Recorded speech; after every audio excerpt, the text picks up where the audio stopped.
बिस्मिल्लाहिर्रहमानिर्रहीम। अस्सलाम वालेकुम डियर स्टूडेंट्स। आज बेटे हम अपने सेकेंड ईयर क्लास का 12वां लेक्चर जो है वो रिकॉर्ड कर रहे हैं। आज के टॉपिक में हमारे पास डिस्कस किया जाएगा group 2A hydroxides, sulphates, carbonates and nitrates को with respect to their solubility and thermal stability. ठीक है जी। सबसे पहले मैं आपको बेटे ट्रेंड्स और फिर उसके बाद उन ट्रेंड्स की जो है वो रीज़न एक्सप्लेन करूँगा। सॉल्युबिलिटी के हिसाब से अगर देखा जाए तो बेटे all hydroxides of Group 2A are soluble in water and their solubility increases down the group। बेटे आपके पास जितने हाइड्रोक्साइड्स हैं ये पानी में हल होते हैं और इन हाइड्रोक्साइड्स की जो सॉल्युबिलिटी है ये ऊपर से नीचे आते हुए ग्रुप में इंक्रीज़ कर रही है। इसकी रीज़न क्या है जी? बहुत ही आसान बेटे, हमारे पास अगर डायग्राम ड्रॉ की जाए तो डायग्राम के मुताबिक ये आपके पास बेरिलियम है और इसके मुकाबले में यहाँ पर आपके पास ये OH नेगेटिव आयन है। जो OH नेगेटिव आयन्स हैं बेटे, इनकी इंटरेक्शन अगर आप बेरिलियम के साथ देखें तो ये एक स्ट्रॉन्ग इंटरेक्शन है। OH नेगेटिव आयन छोटे साइज़ के आयन हैं और सेंटर में जो बेरिलियम है बेटे, इसकी जो चार्ज डेंसिटी है ये बहुत हाई है। जिस एलिमेंट की चार्ज डेंसिटी ज़्यादा होती है आम तौर पर बेटे वो बॉन्ड स्ट्रॉन्ग बनाएगा। तो स्ट्रॉन्ग बॉन्ड बनने की वजह से आम तौर पर बेरिलियम हाइड्रोक्साइड की जो फोर्सेस ऑफ अट्रैक्शन है वो ज़्यादा हैं, ये वाटर में डिज़ोल्व नहीं हो रहा।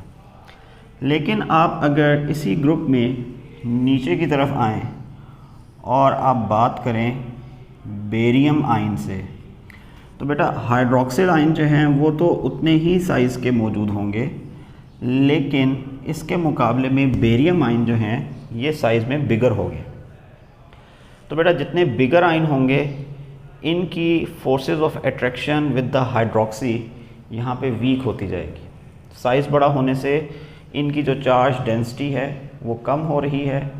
चार्ज डेंसिटी से मुराद ये है कि यहाँ पे भी 2 इलेक्ट्रॉन हैं, यहाँ भी 2 इलेक्ट्रॉन हैं, यहाँ 2 इलेक्ट्रॉन करीब करीब हैं, एक ही जगह पर इलेक्ट्रॉन क्लाउड है, यहाँ वही 2 इलेक्ट्रॉन स्कैटर्ड हैं, फैले हुए हैं। तो यहाँ पे इलेक्ट्रॉन क्लाउड उतना डेंस नहीं है जितना कि बेरिलियम के केस में। तो होगा ये कि आपके पास बेरियम हाइड्रोक्साइड में फोर्सेस ऑफ अट्रैक्शन वीक हो जाएंगी। वीक फोर्सेस की वजह से ये वाटर में क्या हो जाएगा? डिज़ोल्व हो जाएगा। तो हमें पता है कि आपके पास ग्रुप 2A में beryllium, magnesium, calcium, strontium, barium और रेडियम है। रेडियम रेडियो एक्टिव आइसोटोप है, इसको छोड़ दें तो बाकी सारे जो हैं वो ऐसे होंगे कि टॉप टू द बॉटम अगर ये ग्रुप में मूव करें तो इनकी सॉल्युबिलिटी इंक्रीज़ करेगी। जैसे जैसे इनका साइज़ बड़ा होता चला जाएगा forces of attraction hydroxyl ion के साथ वीक होती जाएंगी, तो आपके पास ये इजीली वाटर में डिज़ोल्व होते जाएंगे। हाइड्रोक्साइड्स की थर्मल स्टेबिलिटी क्या है? All hydroxides are thermally unstable. आमतौर पर जितने ग्रुप 2 हाइड्रोक्साइड्स होते हैं ये इजीली ब्रेक हो जाते हैं। मिसाल के तौर पर अगर मैं बात करूं मैग्नीशियम हाइड्रोक्साइड की तो बेटे ये हाइड्रोक्साइड हीट करने पर ब्रेक करेगा और ब्रेक होने पर ये आपको प्रोवाइड करेगा मैग्नीशियम ऑक्साइड और साथ में आपके पास जो है वो वाटर को रिलीज़ करेगा। तो जितने ग्रुप 2A हाइड्रोक्साइड्स हैं they are all thermally unstable और हीट करने पर ये डिकम्पोज होकर respective oxide along with water molecule जो हैं वो जनरेट करते हैं। आप यूँ भी कह सकते हैं कि जो इसके रिएक्टेंट्स हैं वो दोबारा से हासिल हो जाएंगे अगर हाइड्रोक्साइड को जो है वो हीट किया जाएगा। तो ये फिनोमेना यहाँ तक जो है वो आपके पास वर्क करेगा फॉर हाइड्रोक्साइड्स। ठीक है जी, ओके, मैं इसको जो है वो कंप्लीट करके अब बात करता हूँ सल्फेट्स, कार्बोनेट्स एंड नाइट्रेट्स के साथ। All sulphates, carbonates and nitrates are less soluble in water। Group 2A के जितने सल्फेट्स हैं, कार्बोनेट्स हैं या नाइट्रेट्स हैं, ये पानी में डिज़ोल्व नहीं होते। ट्रेंड क्या है? Their solubility decreases from top to bottom in group। तो ग्रुप के अंदर इनकी सॉल्युबिलिटी भी जो है वो क्या करेगी? डिक्रीज़ करेगी। ये वाला ट्रेंड आपको ऑपोजिट नज़र आ रहा होगा with respect to trend in hydroxy ion. आपके जितने हाइड्रोक्साइड हैं वो टॉप टू बॉटम क्या करते हैं? डिज़ोल्व होना शुरू होते हैं, उनकी सॉल्युबिलिटी बढ़ती है।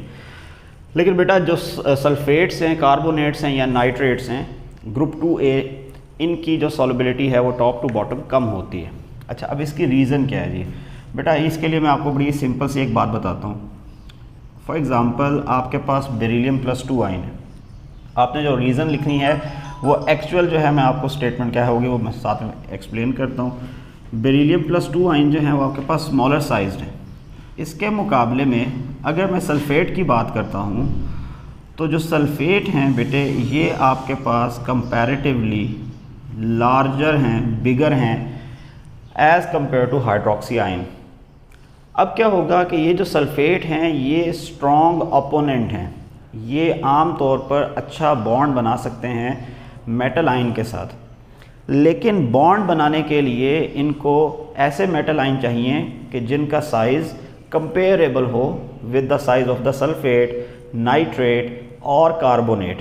तीनों तरह के आयंस जो हैं वो आपके पास बिगर आयंस होते हैं। ये तीनों एनाइन स्ट्रॉन्ग बॉन्ड बना सकते हैं मेटल के साथ। बेरिलियम के केस में क्या होगा बेटा? यहाँ पर चार्ज डेंसिटी मेटल के ऊपर ज़्यादा होने की वजह से जो फोर्स ऑफ अट्रैक्शन है विद द सल्फ़ेट वो वीक हो जाएगी। ऑल्दो कि यहाँ पे चार्ज डेंसिटी ज़्यादा है, लेकिन ये जितना छोटे साइज़ का आयन होगा उतना ही ये वीक फोर्स के साथ बॉन्ड बनाएगा सल्फ़ेट से। हाइड्रोक्साइड में ऐसा नहीं है। हाइड्रोक्साइड खुद भी छोटे हैं तो वो छोटे साइज़ के आयन के साथ ज़्यादा स्ट्रॉन्ग बॉन्ड बनाएंगे। ये बड़ा आयन है, ये बड़ा आयन इस छोटे आयन से इतना स्ट्रॉन्ग बॉन्ड नहीं बना सकता।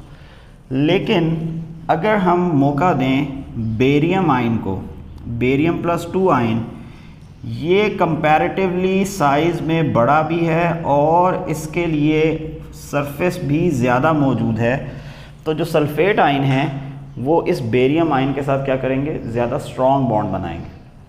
अब की बार बेरियम आयन में चार्ज डेंसिटी कम हो गई है, लेकिन चार्ज डेंसिटी कम होने के बावजूद इसकी जो बॉन्डिंग है वो सल्फ़ेट के साथ स्ट्रॉन्ग हो गई है। एक फिनोमेना है उसको हम कहते हैं lattice energy and hydration energy. बेटा लैटिस एनर्जी का मतलब ये है कि आप इस मॉलिक्यूल को तोड़कर आयोनाइज करना चाह रहे हैं तो कितनी हीट चाहिए। और आप अगर हाइड्रेशन एनर्जी को देखें तो जो आयन वाटर में डिज़ोल्व होगा तो उसकी हाइड्रेशन एनर्जी उसकी सॉल्युबिलिटी पे डिपेंड करती है। 1 मोल ऑफ आयन अगर वाटर में डिज़ोल्व हो तो जितनी एनर्जी रिलीज़ होगी वो उसकी हाइड्रेशन एनर्जी कहलाएगी। छोटे साइज़ के जो आयन होते हैं ना, इनकी हाइड्रेशन एनर्जी ज़्यादा होती है। ये इसी वजह से अपना बॉन्ड भी ब्रेक कर लेते हैं और ये इजीली डिज़ोल्व भी हो जाते हैं। लेकिन जो बड़े साइज़ के आयन है बेटा, इनकी हाइड्रेशन एनर्जी कम है। आप इसको वाटर में ऐड करेंगे, थोड़ी सी एनर्जी रिलीज़ होगी, थोड़ी सी एनर्जी इस काबिल नहीं है कि वो इन दोनों के बॉन्ड को ब्रेक कर सके। लिहाजा क्या होगा कि ये वाला बॉन्ड स्ट्रॉन्ग होगा और स्ट्रॉन्ग होने की वजह से ये वाटर में डिज़ोल्व नहीं होगा। यही रीज़न आप बेटे कार्बोनेट के साथ लिख सकते हैं। अगर मैं यहाँ पर कार्बोनेट का स्ट्रक्चर ड्रॉ करूँ तो वो भी ऐसा ही होगा कि उसमें कार्बन जो है वो 3 ऑक्सीजन के साथ बॉन्डेड है, ये भी एक बड़ा मॉलिक्यूल है। नाइट्रेट को ड्रॉ करूँ तो वो भी ऐसा ही होगा। तो इन कंडीशंस को अगर फोकस करें तो हमारे पास बेटा जो स्मॉलर आइन हैं, कैटाइन हैं, ये स्मॉलर साइज़ के कैटाइन ईजिली डिज़ोल्व हो रहे हैं, लेकिन जो बिगर साइज़ के कैटाइन हैं, जैसे कि आपको मैंने ग्रुप 2A के लिए लिख के दिया, ये बिगर साइज़ के कैटाइन जो हैं वो वाटर में ईजिली सॉल्युबल नहीं है। ठीक है जी। इनकी थर्मल स्टेबिलिटी को हम फोकस कर लेते हैं। हाइड्रोक्साइड के बाद अगर मैं कार्बोनेट्स, सल्फेट्स या नाइट्रेट्स की बात करता हूँ, बेटे ऑल सल्फेट्स जो हैं, all sulphates are thermally stable. ये इतना स्ट्रॉन्ग बॉन्ड बनाते हैं कि आम तौर पर ये इजीली डिकम्पोज भी नहीं होते हैं।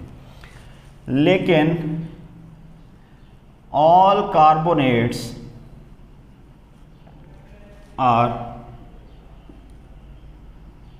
Thermally unstable.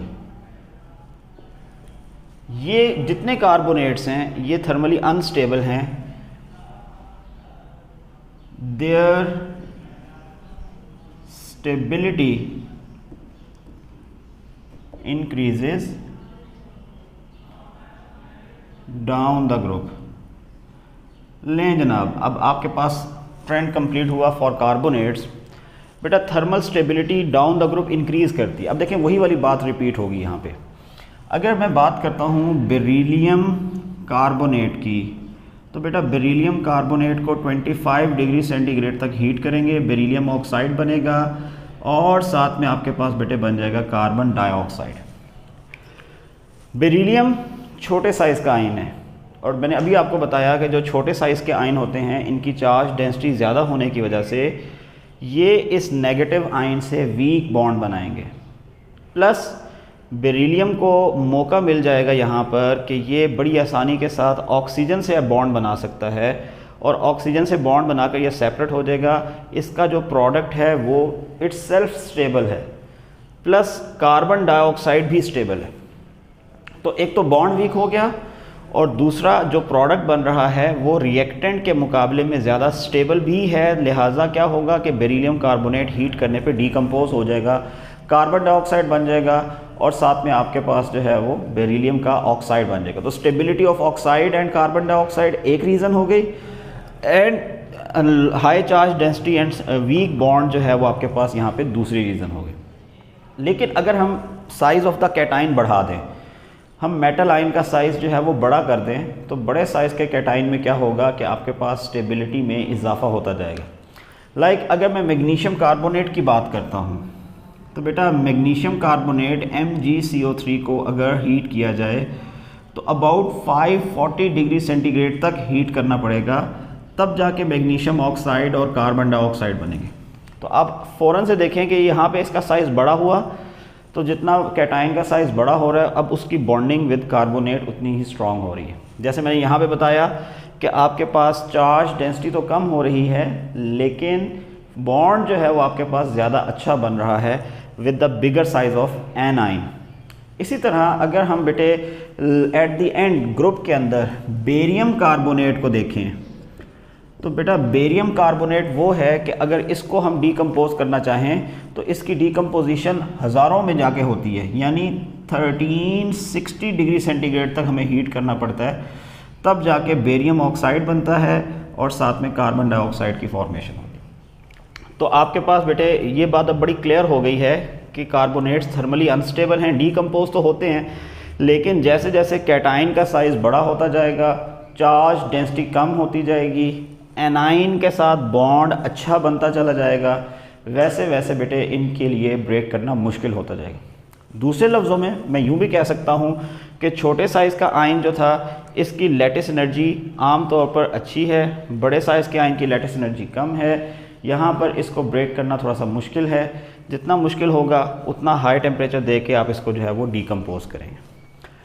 इसके अलावा हमारे पास बेटे यहाँ पर जो तीसरी कंडीशन है वो है जी नाइट्रेट्स के लिए। सल्फेट बता दिया, कार्बोनेट बता दिया।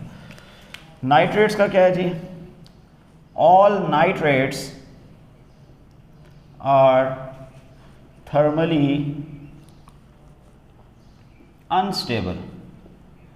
ये डीकम्पोज हो जाते हैं और इनकी जो डीकम्पोजिशन है वो कैसे होगी कि फॉर एग्ज़ाम्पल अगर मैं मैग्नीशियम नाइट्रेट की बात कर रहा हूँ तो बेटा हीट करने पर ये डीकम्पोज होगा, मैग्नीशियम ऑक्साइड बनेगा, नाइट्रोजन डाइऑक्साइड बनेगा और साथ में ऑक्सीजन मॉलिक्यूल जो है वो प्रोड्यूस होगा। तो आपके पास बेटे जितने नाइट्रेट्स हैं ये आमतौर पर थर्मली जो है वो अनस्टेबल होते हैं। इनके जो स्टेबिलिटी ऑर्डर है ये सेम उसी ऑर्डर के साथ चेंज होगा जो कार्बोनेट है, यानी टॉप वाले जो नाइट्रेट्स हैं वो जल्दी डीकम्पोज होते जाएंगे, लेकिन डाउन द ग्रुप इनकी जो स्टेबिलिटी है वो आपके पास बढ़ती चली जाएगी। डीकम्पोज तो होंगे लेकिन हमें इनको हायर टेम्परेचर पर जो है वो हीट करना पड़ेगा।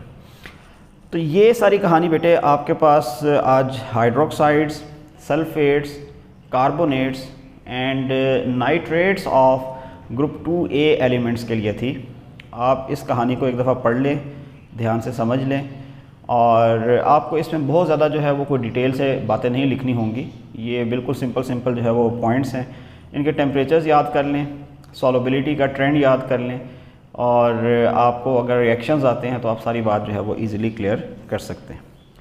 नेक्स्ट लेक्चर जो होगा हमारा उसमें हम फिर ग्रुप 2A को वाइंड अप करेंगे और फिर उसके बाद जो है वो हम फर्दर आगे ग्रुप्स को स्टडी करेंगे। थैंक यू, अल्लाह हाफिज़।